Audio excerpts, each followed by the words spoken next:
Hello, Rico the Wedding Singer here. I'm going to teach you how to pop the joint that supports your hip. And this is how you do it. You lay front side on the floor. Make sure your shoulders, chest, stomach, pelvic, hip, thighs, knees, ankles, toes, all touching to the floor. And then you tighten up and then relax. And then you do this to your hip. Slowly to the right. Pop to your left. Reset. Slowly to your left. Pop to the right.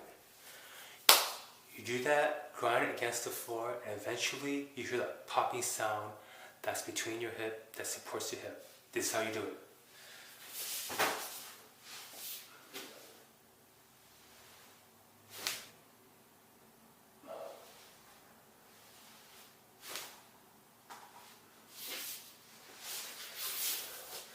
Please consult your doctor, physician, or chiropractor. Again, I'm just a wedding singer. Peace out.